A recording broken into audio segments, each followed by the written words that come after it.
Good morning, children. Welcome back to online classroom of Sri Gokulam Public School. Children, in our last class, we were discussing about some sample programs using input and print functions. Okay, now I believe you all know that programs in your notebook, and you all are working with that programs, isn't it? Today also we can discuss few more examples. So listen carefully to all these programs. Copy all these programs into your notebook. Okay. See the first program to input two numbers and swap them. So to swap two numbers, first we need to read two numbers. So we read first number into variable n1 and the second number into variable n2. The original numbers n1 and n2. Then n1 comma n2 is equal to n2 comma n1.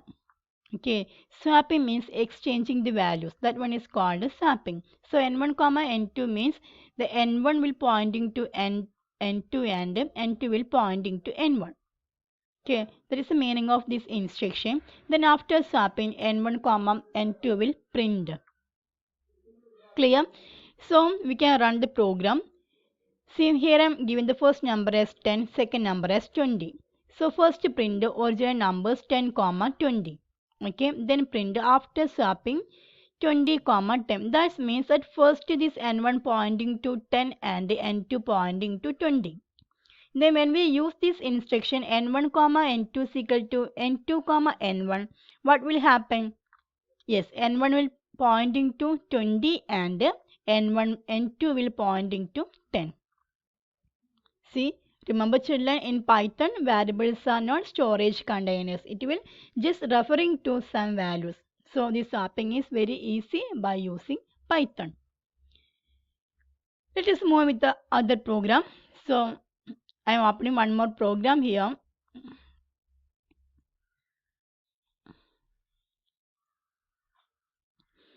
See the program to input three numbers and swap.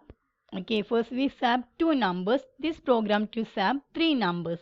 So to swap three numbers, first we need to read three numbers. So we read these numbers into n1, n2 and n3. Then print the original numbers n1, n2, n3. Okay, then n1 will pointing to n2, n2 will pointing to n3 and n3 will pointing to n1.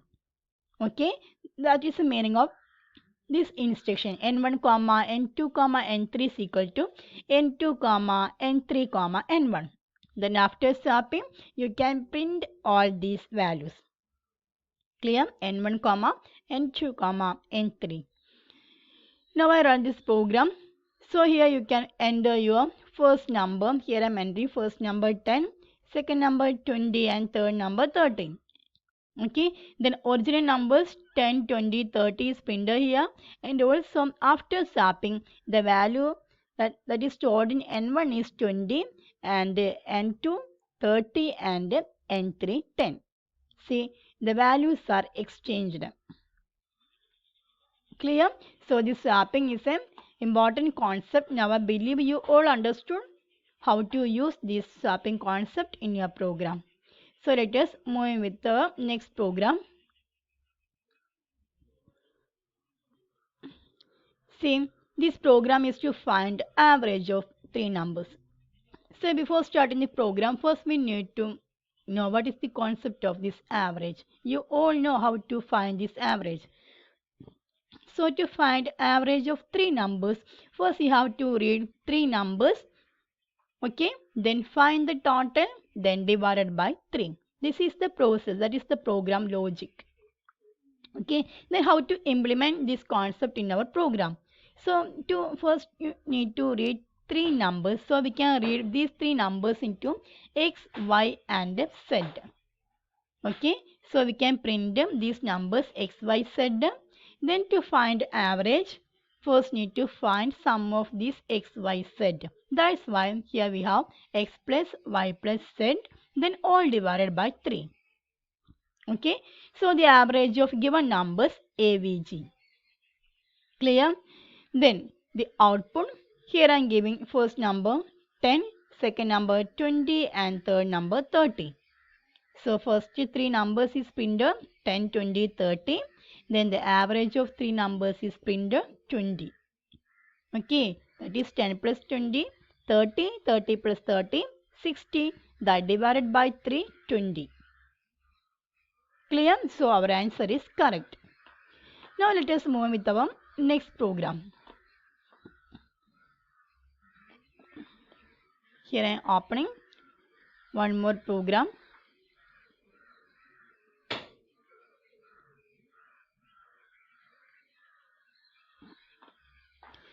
See the program.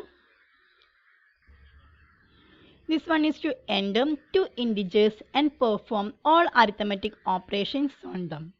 Okay, here you can enter two integers. Then all arithmetic operations means addition, subtraction, multiplication, division and modulus. This percentage symbol is used to perform modulus. Then do you know what is meant by this modulus?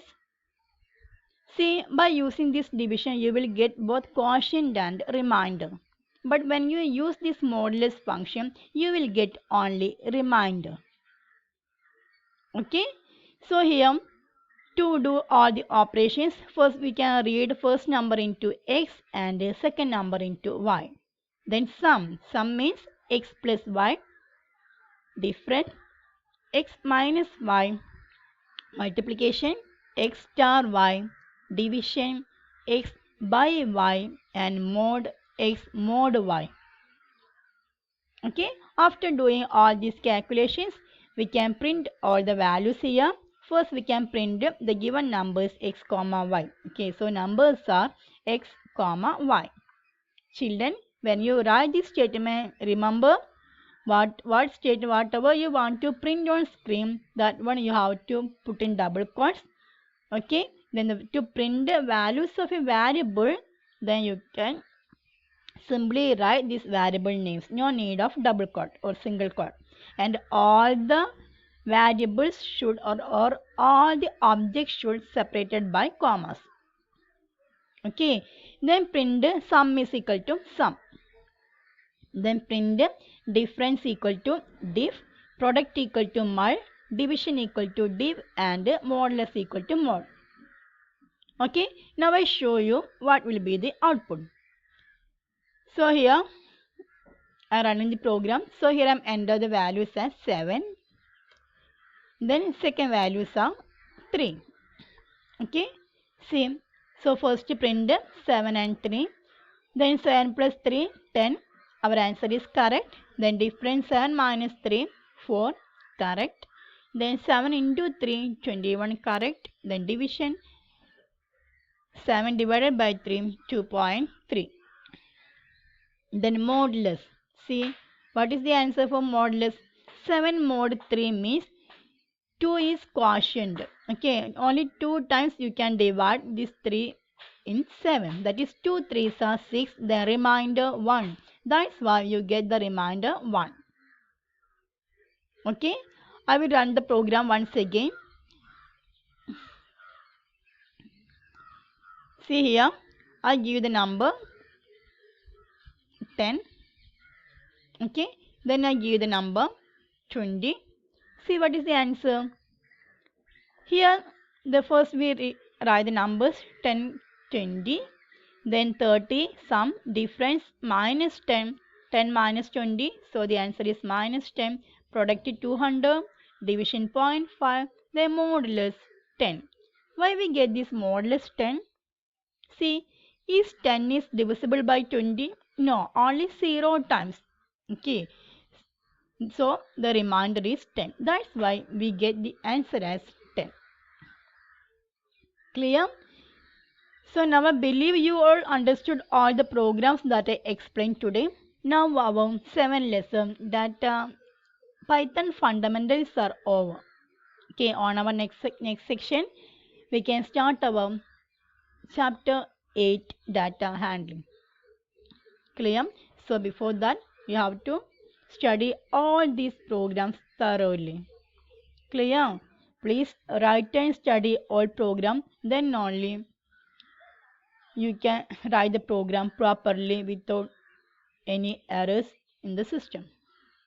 Okay, then see you again with our next lesson. Thank you.